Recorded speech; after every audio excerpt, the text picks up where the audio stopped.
साथियों नमस्कार, मेरा नाम है पवन कुमार। आपका स्वागत है इस कार्यक्रम में। यूपी का चुनाव का माहौल बदल चुका है। पूरी अपडेट आपको देंगे क्योंकि इसमें बसपा सुप्रीमो का रोल आपको बताएंगे। वहीं पर ओवैसी ने भी एक दांव खेला है और भाजपा और सपा के लिए बड़ा चैलेंज हो गया है। जिस तरह से यूपी की तमाम सीटों पे उपचुनाव होने हैं, उन सीटों के नाम जरा पहले जान लीजिए। जैसे कि फूलपुर है, गाजियाबाद, मझुआ, खैर, मीरापुर, सिरसामाऊ, कटहरी, करहल और कुदरकी। इन सीटों पे उपचुनाव होना है। इन सीटों में पीडीएम ने भी खेल खेला है और बसपा भी लगातार बड़े खेल रही है।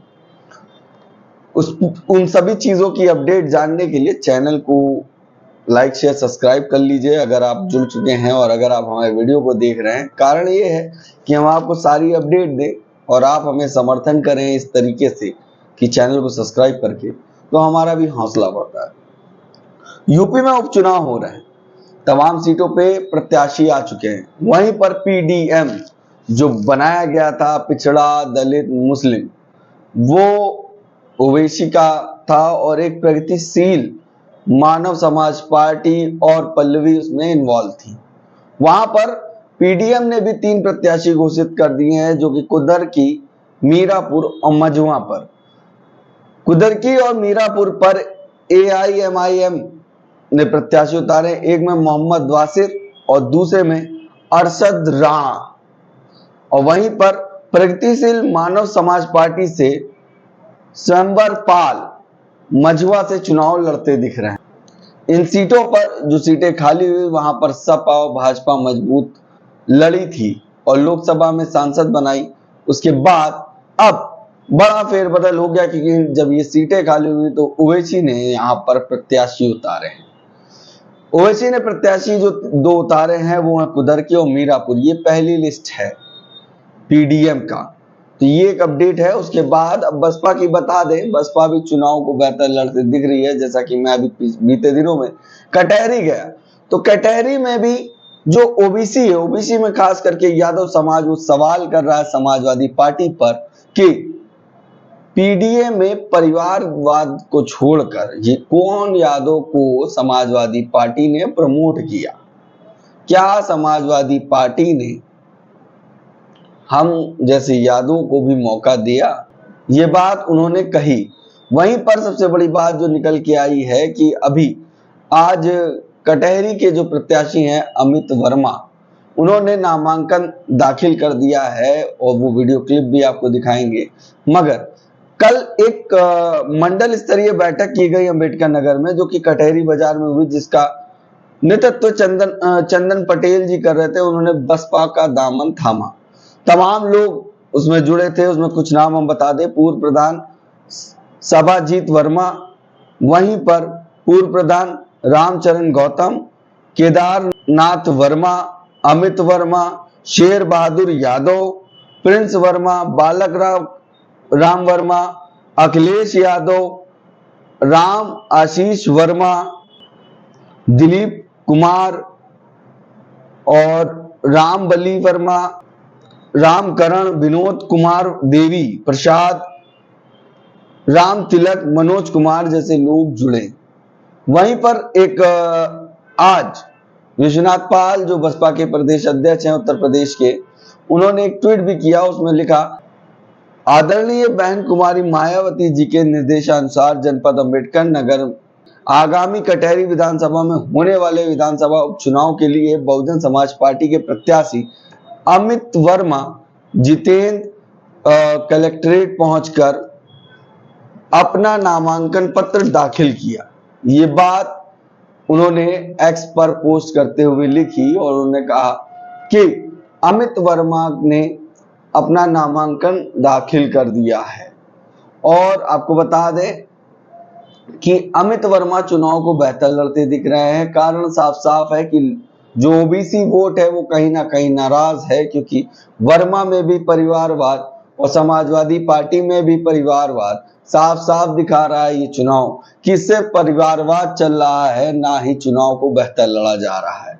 वहीं पर बसपा ने एक नया नेता जनरेट किया गया है, जो लगातार कहा जाता है बसपा वो मशीन है जहां पे तमाम नेता नए बनाए जाते हैं। तो वहां पर अमित वर्मा को प्रत्याशी बनाया है। अमित वर्मा बसपा सुप्रीमो का धन्यवाद करते हैं और इस टिकट पर जो इस सीट पर उन्होंने अमित वर्मा को प्रत्याशी बनाया है, काफी खुश वो दिख रहे हैं, क्योंकि यहाँ पर काफी संख्या में कुर्मी समाज, जो बहुत बड़ा वोट फैक्टर है, लालजी वर्मा के खिलाफ चुनाव लड़ रहे हैं, कुर्मी समाज उनके साथ आते दिख रहा है। वहीं पर ओबीसी में बात कर ले यादव वोट की, तो यादव वोट भी वहीं पर अब रुख बदलते दिख रहा है। मैंने बाजार पे भी ओपिनियन किया, एक मंदिर था वहां भी मैं विजिट किया, तो वहां पर भी पुजारी लोग नाराज दिख रहे थे, चाहे वो समाजवादी पार्टी हो या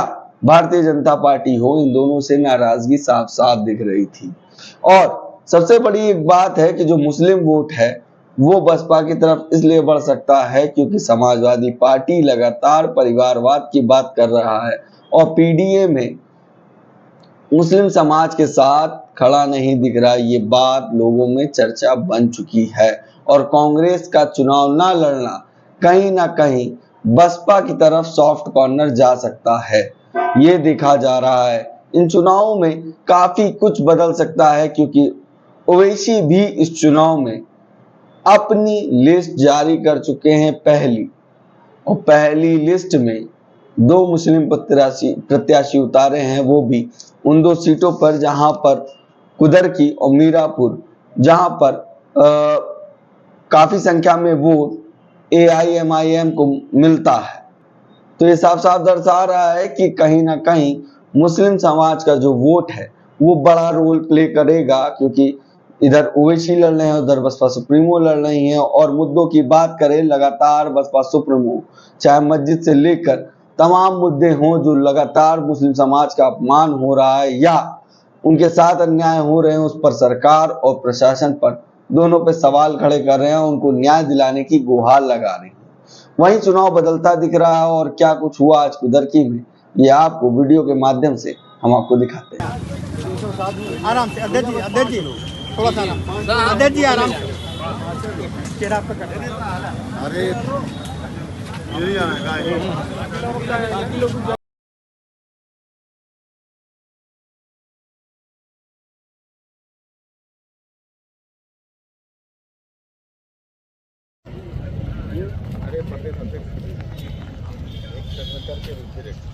हाँ ऊपर सॉफ्ट कर रहे हैं।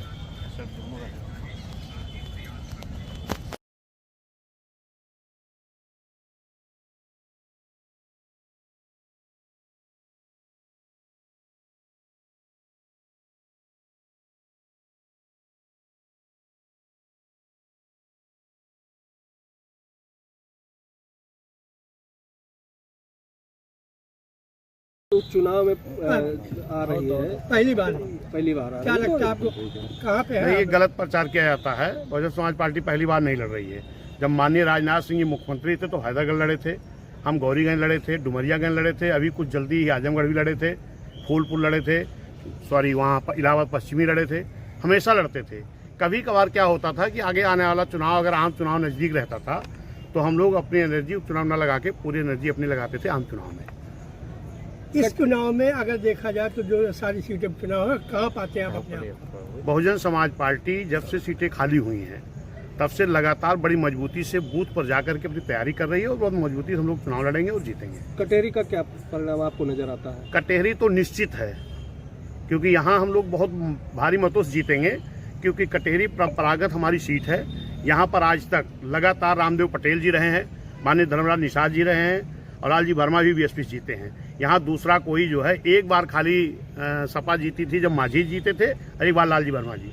बाकी लगातार कटेरी बहुजन समाज पार्टी खाते में रही और की बार भी रहेगी। समाजवादी पार्टी और भाजपा से टक्कर ना पाते हैं आप वहाँ फिलहाल? नहीं, समाजवादी भाजपा तो इसके पहले भी लड़ती थी, ऐसा थोड़ी ना कि वो नहीं लड़ती थी। इनके बीच में भी बहुजन समाज पार्टी ज्यादा समय तक कटेरी में लगातार बसपा के ही विधायक रहे हैं और फिर बसपा ही जीतेगी। अब भाजपा अभी तक अपनी कैंडिडेट नहीं क्लियर कर पाई, इस पे क्या कहेंगे? भाजपा इसके पहले भी कभी यहाँ खाता नहीं खोल पाई है, इसको क्या करेंगे? नहीं, 1992 में जो जीत हुई एक बार अनिल तिवारी जी 91-92 में लड़े थे, उसके बाद से दोबारा भाजपा का खाता यहाँ नहीं खुला है। वो कह रहे इस बार हम इतिहास दोहराएंगे। अरे इस बार कैंडिडेट अभी नहीं दे पाए भैया, इतिहास बाद में दोहराएंगे। रही आप क्या कहना चाहेंगे? निश्चित है कि मैं गांव में जब जाता हूं तो गांव में हमारे तमाम प्रधान लोग कहते हैं कि उनको कहा जाता है कि अगर तुम वोट नहीं कराओगे तो जांच आपकी शुरू हो जाएगी, कोटेदार परेशान है कि हमारी जांच शुरू हो जाएगी। यहाँ तक कि सरकारी कर्मचारी जो लाखों नौकरी मान्य बहन जी के द्वारा सफाई कर्मी दिए गए हैं, उनको कभी कहा जाता है कि भीड़ ले आओ वरना आपको सस्पेंड कर दिया जाएगा। इस तरीके का दबाव बनाया जा रहा है। यहाँ तक कि जिस दिन माननीय योगी जी आपके भीटी में आए थे, उस दिन बहुजन समाज पार्टी भी अपने प्रत्याशी घोषणा करने के लिए हमने कार्यक्रम रखा था, प्रशासन ने हमें अनुमति नहीं दी उसकी। चुनाव है तो चुनाव में तो हर दल के नेता आएंगे, ये कोई जरूरी है कि एक दिन में एक ही दल का नेता आएगा? ये तो नहीं हो सकता ना, ये हमेशा हुआ है। अगर चुनाव हो रहा तो हर दल के नेता आएंगे और प्रशासन को परमिशन देना चाहिए। प्रशासन की रवैये की आप लोग शिकायत करेंगे? नहीं, निश्चित करेंगे, जो भी वो कमी करे उसकी शिकायत तो की ही जाएगी। ठीक, थैंक यू।